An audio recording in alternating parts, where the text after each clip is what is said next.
Coppa Italia action today. Inter beating Rome by 2-0. Edin Dzeko would open the scoring early on. Alexis Sanchez then guaranteeing a place for Inter in the semi-finals. Welcome Gab Marcotti into this one. Gab, I suppose the obvious question to start things off was, what was the reception that Jose Mourinho got on his return?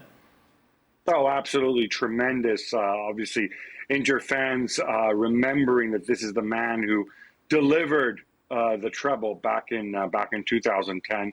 I think of all his previous clubs that he's been at, and that probably this includes Porto, there is no place that would give him as rousing a reception. And he's just so universally loved, where they only see light and no darkness whatsoever, as Inter Milan.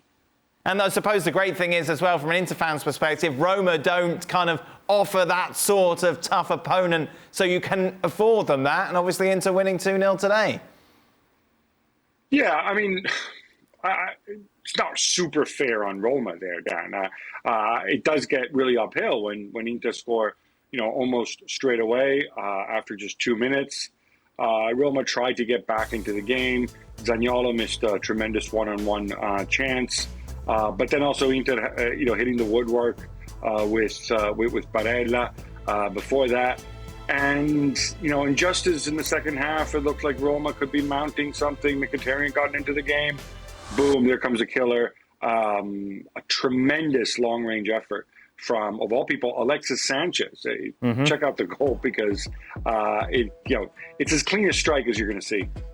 Yeah, beautiful goal from Alexis Sanchez. Inter then bouncing back, of course, after that defeat against Milan at San Siro at the weekend. Let's just remind you how things stand at the top of the table. Just 1 point then separating the two Milan clubs.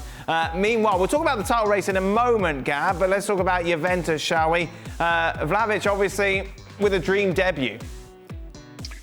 Tremendous debut, not just for the fact that he could have had a treble, but he just looks so natural. Allegri played him up front with Alvaro Morata and Paulo Dybala. The latter two starting from wide positions. It worked so well. He linked up so well, especially with Dybala. I don't know if they're going to keep this, because on paper looks maybe perhaps a little too attacking for Max Allegri's tastes. But it showed that he just wanted to hit the ground running, and the people around him are going to do everything they can to get him the service that he needs to be a difference maker. How impressed were you with him, Don? He was ridiculous, Dan. For a man that was making his debut, he looked as though he'd been there for quite a while. I would imagine it's quite nervy when you pull off a sort of black and white shirt and you're playing for Juve. He was heavily involved in the game. He scored a brilliant goal where he lobbed the goalkeeper. He had one with his right foot that he probably should have scored. He had 2 penalty claims. He was heavily involved. I think, as Gab said, it was interesting that Dybala played and Morata played, and Vlahovic will get all the headlines, but I thought Morata had one of his best games for quite a while. And this is Juve's best form. I think they're unbeaten in 10. They're absolutely flying. Atalanta have stuttered of late. They've now gone into the top 4, which I thought a few months back, Juve, the form that they're in, playing a 4-4-2, and Rabiot playing left wing, I thought they've got no chance of getting there. So their form has been really, really good. But this guy had the dream debut. Dennis Zakaria as well played in midfield, who come from Gladbach. He scored as well on his debut. So it was one of them performances and team performances where it was really good. The only worry, I think, for Max Allegri, the last 20 minutes of the game, he was scratching his head a little bit. They were giving the ball away and giving the ball away sloppy. And this was against Verona. And he'll want to fix that when they come up against the big sides in Europe. They're 8 points off Inter at the top. Any chance, Gab? To win the title? I don't think so. I mean, it's not just they're 8 points behind. Inter obviously have a game in hand as well. And they'd also have to get past Napoli and Milan. Let's not get carried away here. As Tom said, it was all doom and gloom not that long ago. Now they're into the top 4. I don't think Atalanta are just going to crumble. And Juve, obviously, they've got the Champions League, they've got the Coppa Italia, they've got a lot of things to worry about. It's not like Vlahovic has fixed every issue straight away, but certainly dream debuts for him and Zakaria. And as Don said, the players around them responding, playing better, Morata and Dybala certainly, than they have in previous outings. Don, Inter still big favourites for you despite that defeat against Milan?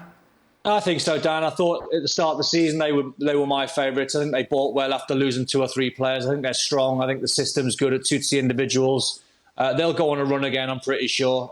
It'll be tight. Milan and Napoli are responding, but I'd still fancy Inter. You agree, Gab? I'm not so sure. I don't think they're big favorites. I think they're.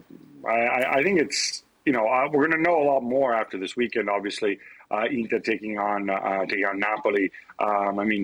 Inter could be third come Monday. Of course, they still have the game in hand. It is against Bologna, but that's no gimme either.